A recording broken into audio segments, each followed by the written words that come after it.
Progress monitoring. Every special education teacher knows it's essential, and every general education teacher has felt the weight of it too.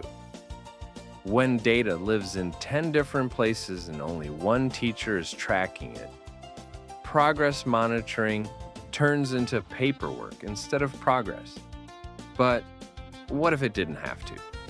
What if both teachers, special education and general education, could share the same system, use the same tools, and actually lighten each other's load?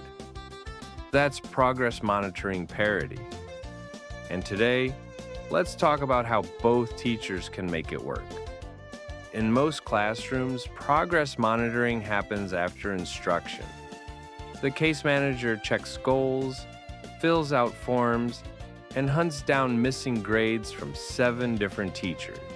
Meanwhile, the general education teacher might not even realize how their quiz data or classwork connects to the student's IEP goals. 2 hardworking teachers, 1 disconnected system. Parity changes that. When both teachers collect and reflect on data together, students see consistency instead of confusion. They start to realize that every adult in the room is equally invested in their growth. That's when real inclusion starts to happen. Take an English class, for example. A student's IEP goal says, given a writing prompt, the student will produce a paragraph with a clear topic sentence and supporting details, 4 out of 5 trials. The general education teacher gives a short writing assignment and scores it using their usual rubric. They check a quick box, meets, progressing, or emerging. The special education teacher reviews that same writing sample, adds a brief note about scaffolds used, maybe a graphic organizer or sentence frame, and records the data point under the same goal.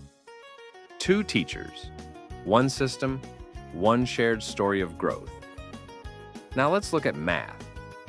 The student's goal focuses on solving multi-step equations.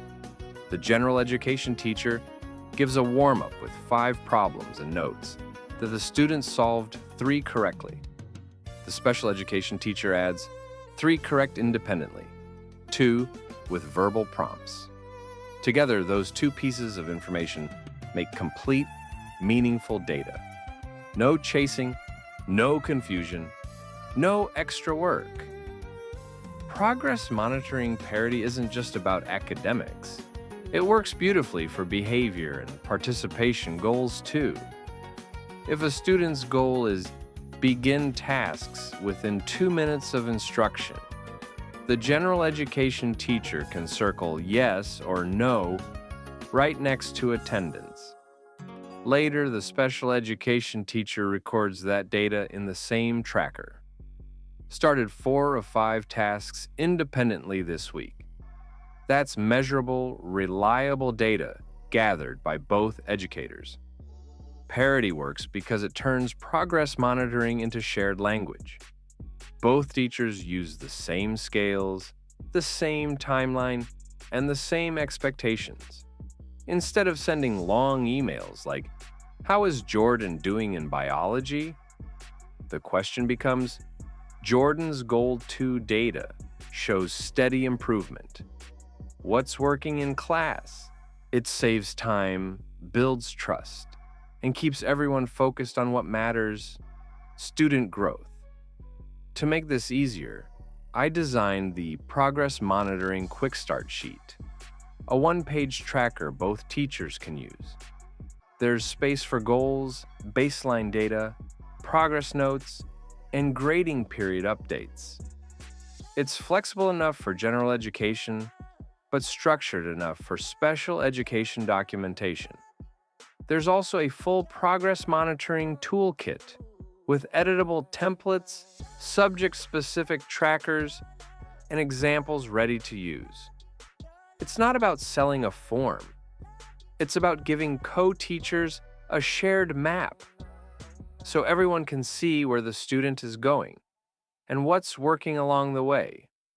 Progress monitoring doesn't have to be chaos.